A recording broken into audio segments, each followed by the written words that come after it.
Today we're going to be talking about one of the most hated companies in the whole of the United States. As I fly over Long Island, one thing you can see, no matter where you travel across Long Island, is a decaying electric system. We're talking about the Long Island Power Authority, LIPA. LIPA was created, well, I want to get to first, before we talk any further, I want to tell you about how LIPA was created. Here on Long Island, our electric company used to be LILCO. That stood for the Long Island Lighting Company, a private company. Now, LILCO saw the growing demand in electricity. And in the 70s and in the 80s, they had plans for nuclear power here on Long Island. 2 nuclear power plants were to have been built. One in Shoreham and another one in Jamesport. But only the one in Shoreham got built. But it never went online. You see, LILCO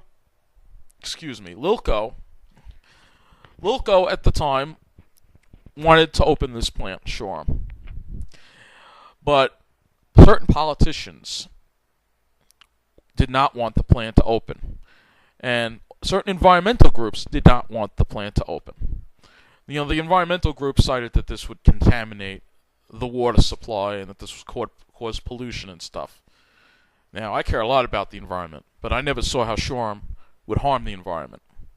Because here in the United States, nuclear power is one of the most safest, cleanest, high-yield generating systems for electricity. And this would have been a state-of-the-art for its time system. And it would have put out 800 megawatts of power. Much needed power. But Shoreham was stopped by then Governor Mario Cuomo. And the initiating stages of LIPA started. Now, LILCO couldn't open Shoreham. They spent a lot of money on it.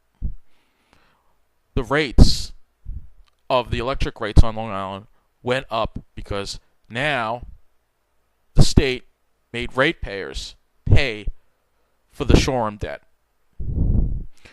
And as a result, rates went up, and we're heavily dependent on outside energy and fuel sources. In the 90s, and as rates continued to climb, the state finally got involved and took over LILCO. LILCO couldn't survive on its own because it was deep in debt, and it couldn't maintain its power grid. Then LIPA came in. Got the same debt and the same problems LILCO had. LIPA, the Long Island Power Authority, was originally headed by Richard Kessel. And LIPA's promise was to lower rates. But rates just kept going up.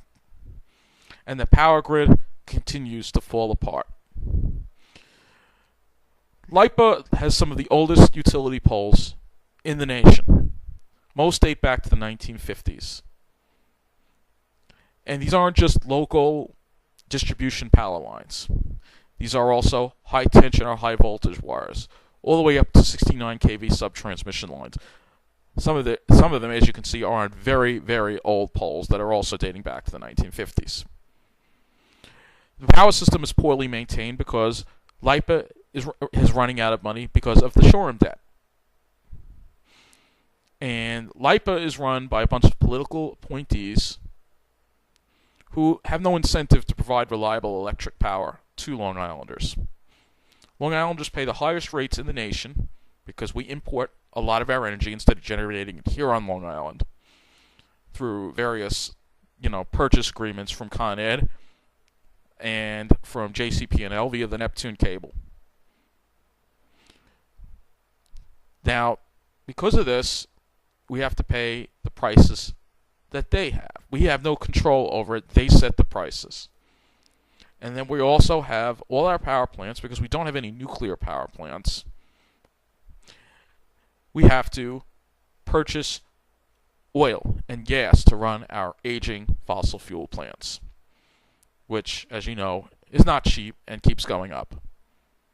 Now, getting back to the environment thing. All right, Shoreham would have put very little pollution into the air. All right, it would have provided cheap energy, and in addition to Jamesport, we would have had plenty of energy for Long Islanders. Yet, instead, we have these old fossil fuel plants that could produce much more pollution, much more air pollution, and still are a danger to drinking water. Storing lots of oil and gas in large containers that don't have the protection of a nuclear reactor. It seems a lot worse to me. But this is what's going on with LIPA.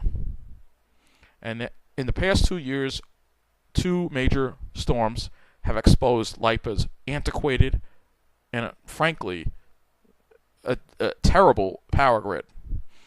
All right? Last year we had Hurricane Irene, and their response was absolutely terrible. Many people were without power for days and days. And then Hurricane Sandy this year.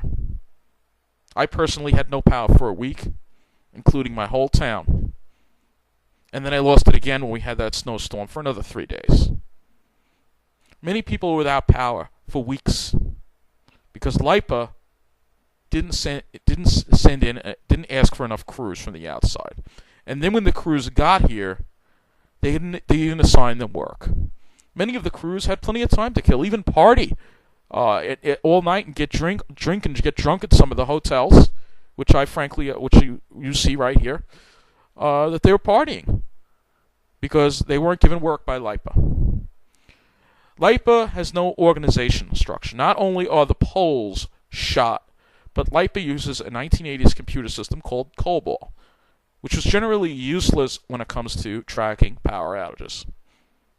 Now, many will say Sandy was a very bad storm and it was a very bad hurricane. But let's compare LIPA's performance to other utilities in the area.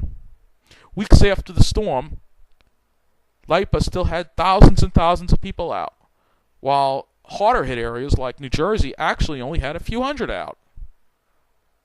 It's very telling. It's very telling that LIPA is completely unprepared. And the solution is not keeping LIPA around. Our Governor Andrew Cuomo, who is just a chip off the old block, he was pointing fingers at LIPA, but yet LIPA is his father's creation. It is his father's creation. So, as Andrew Cuomo, as he's been governor, he has not even appointed anyone to the LIPA board. And now, many executives and many people are just leaving LIPA because they know it's coming. We know, as a public, that we must demand that LIPA be dissolved. The Long Island Power Authority is a failure. We cannot have people sitting for weeks and weeks in the dark, in the cold, without power. Businesses closed. And I'm talking large commercial areas like this area here in Garden City. They were without power for a week. All the stores were closed. Imagine all the money that was lost. And these are areas that were completely unaffected by flooding because LIPA couldn't get their ass in gear to fix the power system. We cannot allow this to happen again.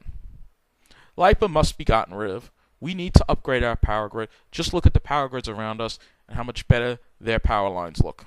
And then you look at LIPA and you see just how bad our power lines look. And it's a wonder why the power goes out here all the time. Even on a nice day, even on a day when we don't have bad weather, there are always power outages. Sometimes the power will go out for a second for no reason at all. Long Island is being held back by LIPA. And that's why I'm telling you just what is going on with LIPA, so you learn about LIPA and that we know the facts about LIPA, who created it, why it's here, and the mistakes that were made in the past that got us to the current problem we're at now. That's one thing the media isn't going to talk about. Thank you for watching.